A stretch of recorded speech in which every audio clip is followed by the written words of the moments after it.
When do black people get a break? When does racism end in America? The answer to that is easy. Never. Americans are irrational. You cannot have any reason with people who are irrational. They are driven by the propaganda every day coming out of the news on TV. And it's nothing. They don't think twice about cops gunning down on video black people. This guy in Baton Rouge was working, Alton Sterling. He was making a living, honestly, and this cop attacked him. There was no probable cause. Two cops, threw him to the sidewalk, got on top of him, and one cop just brought that gun out and plugged him twice. Plain as day. Is that cop on trial? Was he arrested as a murderer? Instead, white people got together and said, well, they need training. So in other words, is this what we do with murderers? We catch them on videotape and we train them? That is preposterously ridiculous nonsense. My father bought a laundry in 1947 in Bridgeport, Connecticut. And the workers in that laundry were black, all of them, with the exception of two, not including my father and me. And they came to work every single day for more than 10 years that I remember, on whether it was snowing, whether it was hotter than all get out, and there's no place on the planet hotter than a laundry in the dead of summer when it's 95 out. That laundry heats up, but good. So you can't reason with irrational people who are in a trance that is actually purposely, in a sophisticated way, controlled by media propaganda. People that claim to be smarter than everybody else, that have to explain whatever some politician or some big shot said. Guess what? Today there was a report that hiring in the UK plunged. It didn't drop. It plunged. I don't know what plunge means because they never gave any numbers on the plunge. But plunge sounds severe. And the reason that they don't give the number, I guess, is part of the propaganda. They don't want you to know the number. So they just say it plunged. But the stock market in the UK went up.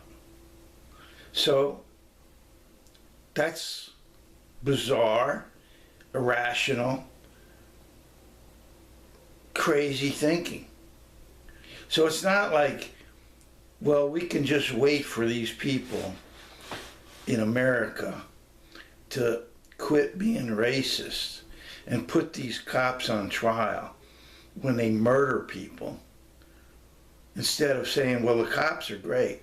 Well, we're not talking about the cops. We're talking about the cop that fired the shots into Sterling. That's what we're talking about. So what happens?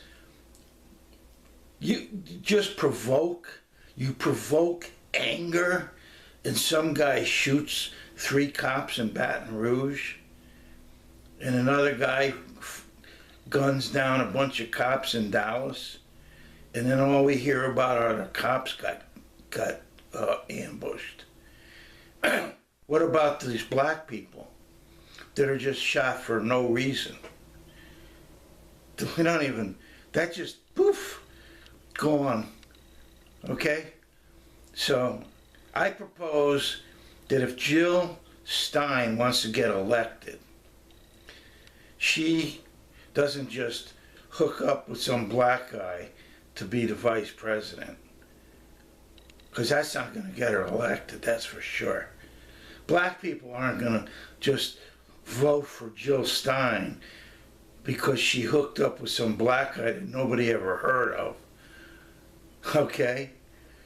So I suggest strongly that we convert the entire power system in the United States of America to hydrogen, using hydrogen fuel cells, and train black people to do the work in a good, decent job that would last 10 or 15 years probably, and take at least 5 or 6 million people to do it.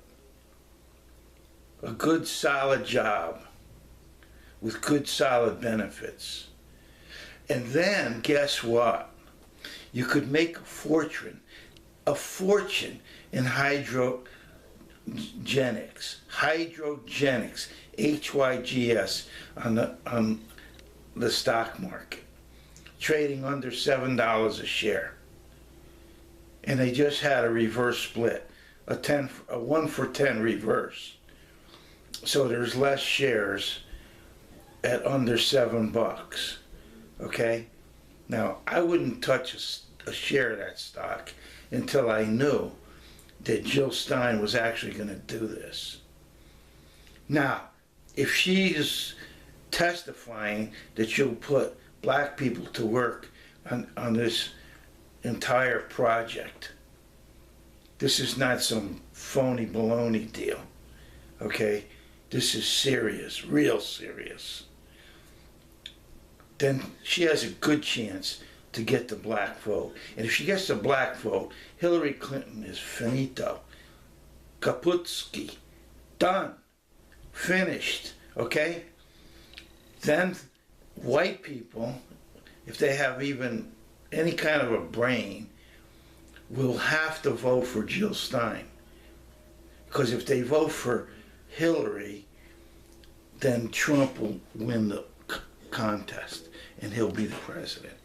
So there's plenty of people who don't want Trump, and they better vote for Jill Stein if she does what I suggest, which is highly doubtful because I've been sending emails to her people for a few weeks now and nobody says boo.